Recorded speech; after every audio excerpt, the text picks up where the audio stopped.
नमस्कार दोस्तों, स्वागत है पवन कुमार के इस यूट्यूब चैनल पे।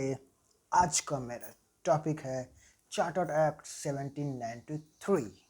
तो आइए समझते हैं ये चार्टर्ड एक्ट 1793 क्या है। तो पहले मैं थोड़ा सा ब्रीफ कर देता हूँ, इसलिए जो सीधे ये मेरा 5वां वीडियो देख रहे हैं उनको समझ में आए कि ये चार्टर्ड एक्ट 1793 क्या है, कहाँ से आया, कैसे आया। तो शुरू करते हैं पहले ब्रीफिंग से। देखिए, चार्टर्ड एक्ट 1793, देखिए पहले ब्रिटिश 1600 ईस्वी में शासन करने के लिए, व्यापार करने के लिए भारत में आते हैं। जब वो व्यापार करने आए, ईस्ट इंडिया कंपनी बनाया उन्होंने। दीवानी का अधिकार उनको मिला। उसके बाद 1773 में रेगुलेटिंग एक्ट उन्होंने लगाया और 1857 में विद्रोह हो गया। तो रेगुलेटिंग एक्ट कब उन्होंने लगाया था? 1773 में। और सिपाही आंदोलन कब हुआ? 1858 में। इस दोनों के बीच के शासन काल को कंपनी रूल कहते हैं। तो कंपनी रूल किसे कहते हैं समझ गए हैं? ये बहुत इंपॉर्टेंट चीज़ है कंपनी रूल। और उसके बाद जब विद्रोह हुआ, उसके बाद 15 अगस्त 1947 तक उस शासन काल को कहा गया क्राउन रूल। क्राउन रूल इसलिए कहा गया क्योंकि ब्रिटेन से सीधे शासन होता था, क्राउन के द्वारा शासन होता था। तो इसलिए जब विद्रोह हुआ, उसके बाद 15 अगस्त 1947 के बीच के शासन काल को कहा गया क्राउन। तो ब्रिटिश शासन के दो काल, पहला कंपनी रूल, दूसरा क्राउन रूल। तो ब्रिटिश शासन के दो काल, पहला कंपनी रूल, दूसरा क्राउन रूल। तो अभी मैं जो बता रहा हूँ चार्टर्ड एक्ट 1793, ये कंपनी रूल का है। कंपनी रूल में कुल 8 अधिनियम है, 4 मैंने बता दिया, 5वां अधिनियम ये है मेरा। तो अब शुरू करते हैं चार्टर्ड एक्ट 1793 क्या है। इस एक्ट में मैं आपको 5 विशेषताएं बताऊंगा। पहली विशेषता ये है, लॉर्ड कॉर्नवालिस जो गवर्नर जनरल ऑफ बंगाल नियुक्त किए गए थे और इनके पास ओवरराइडिंग शक्तियाँ थी। ओवरराइडिंग शक्तियाँ क्या होती है?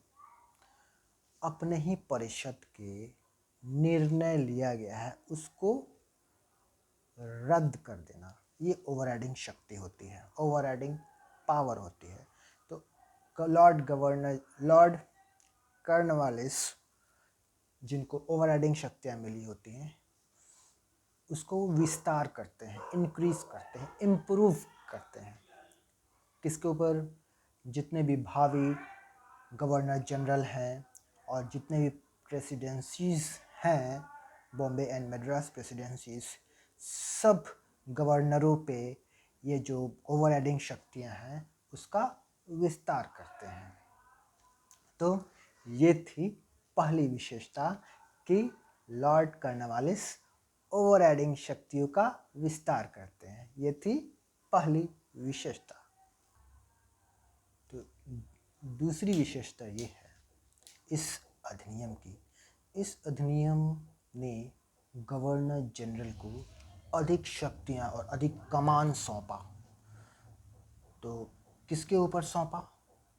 बॉम्बे एंड मद्रास जो प्रेसिडेंसीज है उनकी सरकारों पर, क्योंकि सरकार हैं गवर्नर जनरल और इनको अधिक कमान और शक्तियां दिया गया। जो भी इनके अधीन में प्रेसिडेंसीज हैं और इनके अधीन की प्रेसिडेंसीज थी बॉम्बे एंड मद्रास प्रेसिडेंसीज, और इन दोनों प्रेसिडेंसीज के ऊपर शक्ति और कमान सौंपा गया गवर्नर जनरल को। तो ये दूसरी विशेषता मैंने बताया इस अधिनियम का। और तीसरी विशेषता जो है इसमें, इस अधिनियम ने यह दिया कि जितने भी व्यापार हैं सभी व्यापारों पर एकाधिकार को जो है मजबूत किया गया 20 वर्षों के लिए। तो एकाधिकार क्या होता है? व्यापार करने के लिए जो विस्तार किया जाता है उस तथ्य को हम कहते हैं एकाधिकार। किसी भी व्यापार को फैलाने के लिए जो है कार्य किया जाता है तो उसको हम कहते हैं एकाधिकार। तो एकाधिकार कितने वर्षों के लिए दिया गया? 20 वर्षों के लिए। तो ये मैंने आपको बताया तीसरी विशेषता कि इस अधिनियम ने ये जो सरकार है इसको सशक्त किया गया कि व्यापारिक को जो है एकाधिकार 20 वर्षों के लिए दिया गया, किया गया। यह बताया मैंने तीसरी विशेषता। तो ये तीसरा मैंने विशेषता। अब चौथा विशेषता इस अधिनियम का ये है कि इसने क्या किया, कमांडर इन चीफ। मैंने इससे पहले आपको 86 में बताया था कि लॉर्ड कॉर्नवालिस जो हैं उनको चाहिए था कि हमको कमांडर इन चीफ भी रहने दीजिए, हमको गवर्नर जनरल भी रहने दीजिए, उनको मान भी लिया गया था। लेकिन यहाँ जो है चौथी विशेषता में उनकी इस मनमानी को निरस्त किया जा रहा है। कैसे? तो इस चौथी विशेषता की यही विशेषता है कि कमांडर इन चीफ को परिषद का सदस्य नहीं होना चाहिए। ठीक है, जब मतलब कि साफ है। जो 86 में उन्होंने अपना कहा था कि कमांडर इन चीफ भी रहूँगा, गवर्नर जनरल भी रहूँगा, तो अब ये पॉसिबल नहीं है क्योंकि परिषद के सदस्य होने ही नहीं चाहिए। ये एक ये रखा गया पहला बिंदु। और दूसरी बिंदु यह रखी गई कि सीधे ब्रिटेन से इसकी पुष्टि होनी चाहिए कि कमांडर इन चीफ है और यही रहेगा।